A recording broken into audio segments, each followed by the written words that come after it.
नमस्कार, आप देख रहे हैं प्राइम टीवी इंडिया। मैं मोलाशील शुक्ला एक्सप्रेस के बुलेटिन में आपका स्वागत करते हैं और पहली खबर आपको बताते हैं।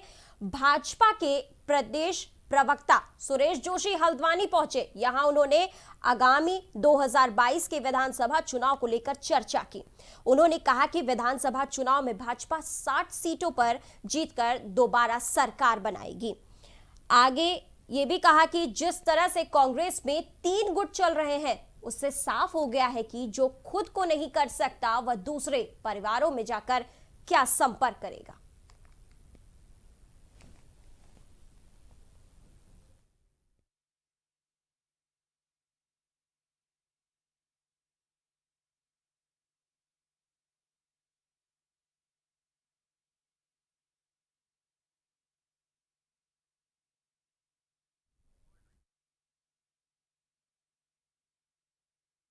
शिक्षा हो, स्वास्थ्य हो, पेयजल हो, उससे मुझे लगता है कि निश्चित तौर पर हम लोग जो है 60 से ऊपर विधानसभाओं में विजयश्री प्राप्त करेंगे। क्योंकि जो विपक्ष के लोग जिस बात को कह रहे हैं, जब वो 3 नेता एक नहीं हो सकते हैं, तो आज वो नारा दे रहे हैं कि हम परिवारों में जाकर के परिवारों के साथ संवाद करेंगे। अब आपको खबर हल्द्वानी से बताते, जहां पर हल्द्वानी के विधायक व नेता प्रतिपक्ष इंदिरा हृदयेश ने क्षेत्र में सड़कों की दुर्दशा को लेकर सरकार पर निशाना साधा है। उन्होंने अपनी विधानसभा में लंबे समय से सड़कों के निर्माण न होने का आरोप लगाते हुए कहा कि पूरे हल्द्वानी शहर में सड़कों पर खड्डे हैं और जहां जल संस्थान या अन्य विभागों ने खुदाई कराई है, वहां भी नवीनीकरण के कार्य नहीं हुए हैं। लिहाजा आए दिन दुर्घटनाएं हो रही हैं, जिससे लोग बेहद परेशान हैं। वहीं इंदिरा हृदयेश ने सरकार पर यह भी आरोप लगाया है कि सरकार जनता के विकास कार्य करने में नाकाम है। लिहाजा दोनों लोगों को फिर से कांग्रेस सरकार का इंतजार है, ताकि फिर से सारे विकास कार्य हो सके।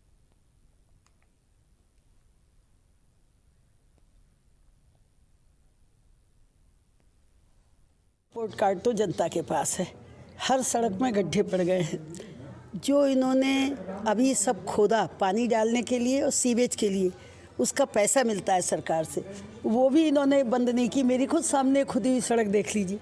तो पूरा सड़क पूरी हल्द्वानी में मैं अपनी विधानसभा में बता सकती हूँ, सब खोद के डाल दिया है, जिसको सुधारने का नाम नहीं। जनता परेशान है, उसकी सड़क भी गंदी हो गई और गिरने का भी डर है। तो इसलिए उन्होंने क्या कर दिया, यहाँ जब हम सरकार में थे तो हॉट मिक्स प्लांट चलने की बाढ़ लगी रहती थी, हर एक की गली सड़क अच्छी थी। अब जनता बड़ी बेसब्री से इंतजार कर रही कि कब कांग्रेस आएगी और कब हमारी सड़कें फिर पहले की तरह सुधरेंगी।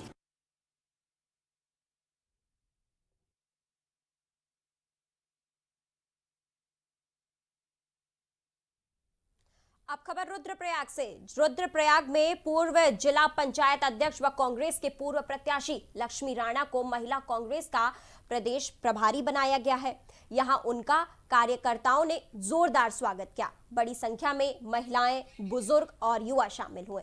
महिला कांग्रेस की नवनियुक्त प्रभारी लक्ष्मी राणा ने जनसभा को संबोधित करते हुए कहा कि पार्टी ने जो विश्वास मेरे ऊपर दिखाया है, मैं उसकी आभारी हूं। इसी के साथ उन्होंने ये भी कहा कि आने वाले समय में हमारी पार्टी और अच्छा काम करेगी।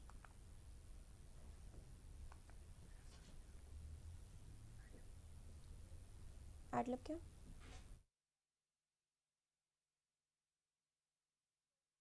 दिखा रहे हैं रुद्रप्रयाग से, जहां पर रुद्रप्रयाग में जो लक्ष्मी राणा ने, जिनको जनसभा ने चुना था, उन्हें संबोधित करते हुए पार्टी ने जो उन पर विश्वास दिखाया है, उसके लिए आभारी अपने आप को जताया है।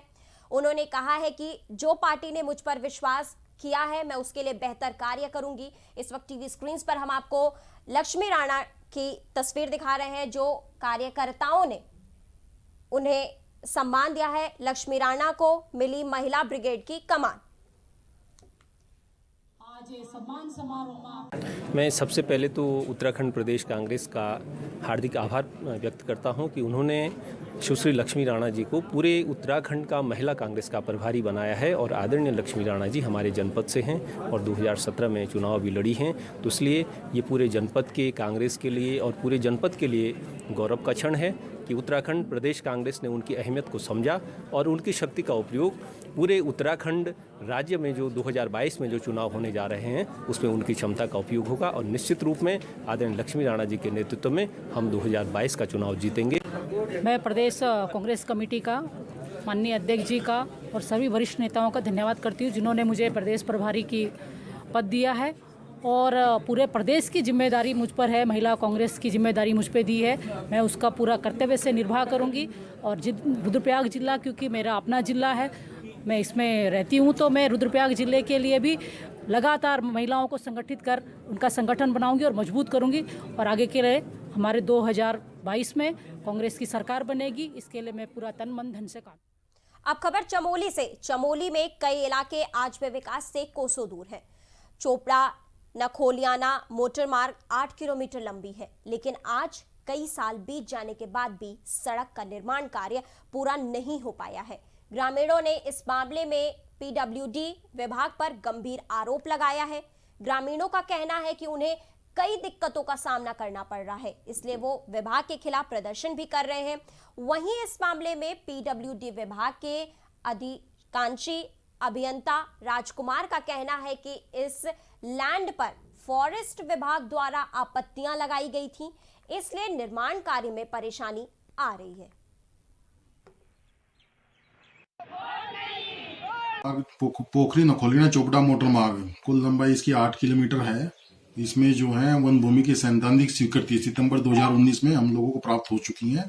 सैद्धांतिक स्वीकृति की शर्तों के अनुपालन में 40.07 लाख की धनराशि विभाग द्वारा जुलाई 2020 में जमा की जा चुकी है। वर्तमान में इसमें म्यूटेशन की कार्रवाई चल रही है। इसमें एक 17 बिंदुओं की सूचना बननी थी, वो भी जो है 21 जनवरी 2021 में हमने 17 बिंदुओं की सूचना बनाकर उक्त प्रकरण पर संपूर्ण कार्रवाई कर उप जिलाधिकारी महोदय को प्रेषित कर दी गई है। उप जिलाधिकारी महोदय द्वारा म्यूटेशन की कार्रवाई हेतु जिलाधिकारी महोदय को पत्र प्रेषित किया जाएगा, तदुपरांत इसमें म्यूटेशन की कार्रवाई संभव हो पाए। अब आपको खबर बताते हैं कि जहां पर कृषि कानून के विरोध में भारतीय किसान यूनियन ने मैंगलोर में ट्रैक्टर रैली निकाली। जगह जगह किसान रैली निकालकर कृषि बिल का विरोध कर रहे हैं। नारसन बॉर्डर तक किसान यूनियन के कार्यकर्ताओं ने सैकड़ों की संख्या में सड़कों पर प्रदर्शन किया। यूनियन ने बॉर्डर पर ज्वाइंट मजिस्ट्रेट नमामि बंसल को ज्ञापन भी सौंपा। जिलाध्यक्ष विकेश बालियान ने कहा कि तीनों कृषि कानून किसान विरोधी हैं, सरकार इन तीनों कानूनों को जल्द वापस ले।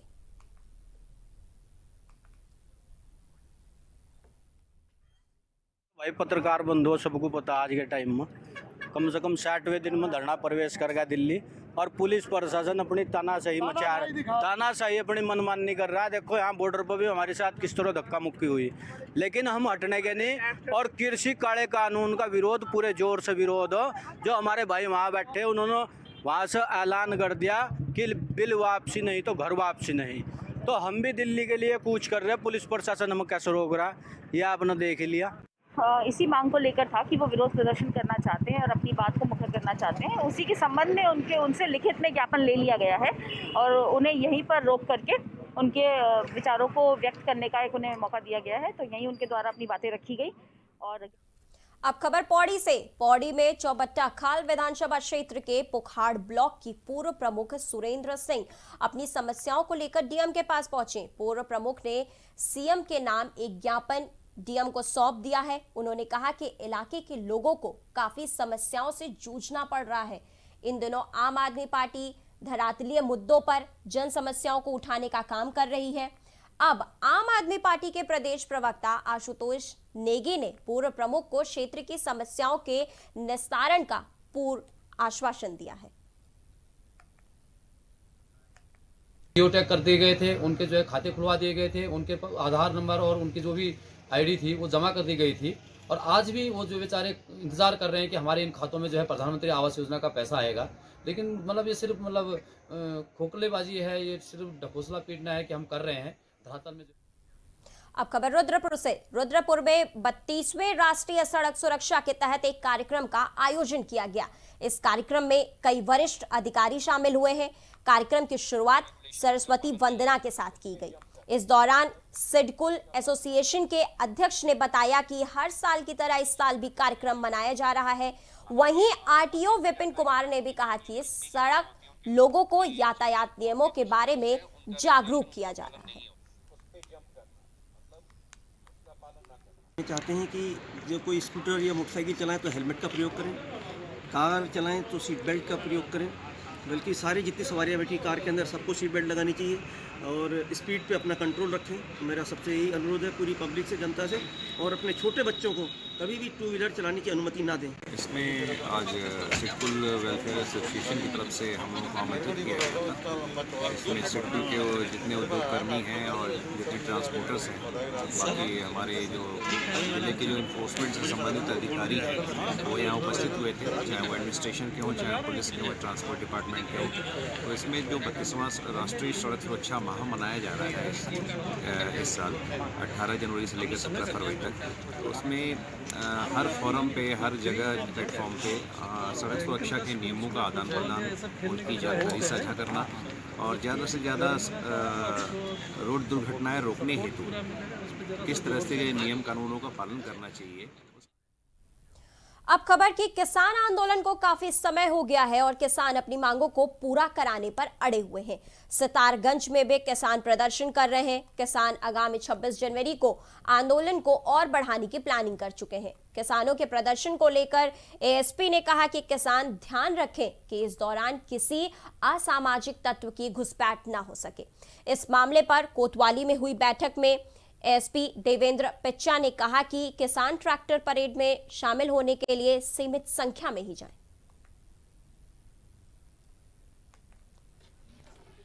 लोगों का एक कार्यक्रम था 23 तारीख को, हम लोग दिल्ली जा रहे थे और वहाँ एजिटेशन चल रहा है, जैसा सब लोग जानते हैं। तो वो उसमें यहाँ हम लोगों प्रशासन के साथ हमारे कप्तान साहब उनको आना था, लेकिन हमारे एसपी सिटी देवेंद्र पिंचा जी आए और कोतवाल साहब हमारे सितारगंज के सीओ साहब थे। तो उनसे हमारी एक वार्ता हुई, तो उन्होंने ये कहा कि आप लोग वहाँ पर, जैसा कि 26 जनवरी एक ऐसा त्यौहार है पूरे देश गणतंत्र दिवस के रूप में हम लोग मनाते हैं, तो वहाँ पर बहुत ज़्यादा हम लोग इकट्ठा होकर ना जाएं, जैसे शासन प्रशासन को भी कोई दिक्कत ना आए।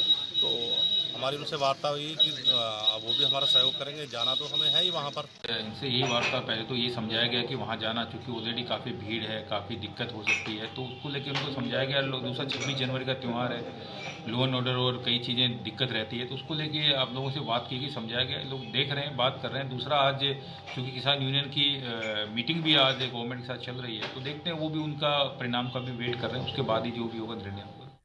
अब खबर रुद्रप्रयाग से। रुद्रप्रयाग में सड़क सुरक्षा माह के तहत पुलिस ने जागरूकता अभियान चलाया। इस मौके पर लोगों को ट्रैफिक नियमों के बारे में जानकारी दी गई। साथ ही साथ ड्राइविंग लाइसेंस से जुड़ी समस्याओं पर भी लोगों से चर्चा की गई। इस अवसर पर थाना अध्यक्ष सहित कई लोग शामिल हुए।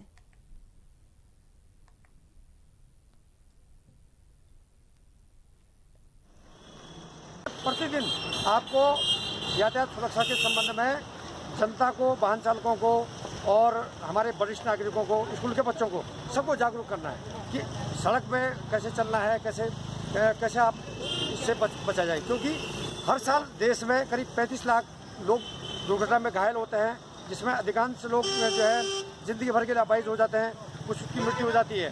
तो हम इस सड़क पे कैसे चलें, हम वाहन चालकों को कैसे बताएं कि ये जो आप जो है गाड़ी चला रहे हैं, इसके नियम क्या हैं, और लोग जो है इसमें जागरूक हों, तो इससे हमारे देश को, समाज को काफ़ी फायदा होगा। अब खबर कलियर से। कलियर के शिवदासपुर इलाके में अज्ञात चोरों ने पीआरडी जवान के घर को निशाना बनाते हुए लाखों की चोरी की। चोरी को लेकर पीआरडी होमगार्ड ने कहा कि रात के समय चोरों ने घर में चोरी की और मौके से फरार हो गए।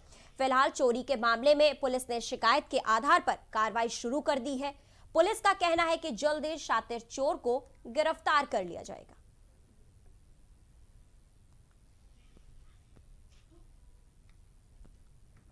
नाम मोहम्मद नौशाद है जी, भादराबाद ब्लॉक से मैं पीआरडी जवान हूँ। और मैं हरकीपौड़ी चौक की ड्यूटी कर रहा हूँ कि 1.5 महीने से वहाँ सिंह में से आया हूँ। और मेरे घर में रात चोरी हुई है, 12 के और 1 के बीच में 2 सिलेंडर चोरी किए हैं। और मैं इस कमरे में से ना दूसरे में से अलमारी में से जेवर निकाले हैं और पैसे निकाले हैं, तकरीबन 7-7.5 हज़ार के 20 पैसे थे, वही निकाल लिए हैं। और इस दीवार से चढ़े हैं, सीढ़ी से बराबर की जो दीवार है, जो ऊंची दीवार है, ताकि उससे सीढ़ी पर चढ़ कर आए हैं। वो फीके हुए निशान में भी पड़े हुए। तो इस बुलेटिन में फिलहाल इतना ही, लेकिन देश, दुनिया और प्रदेश की तमाम खबरों के लिए आप देखते रहिए प्राइम टीवी इंडिया।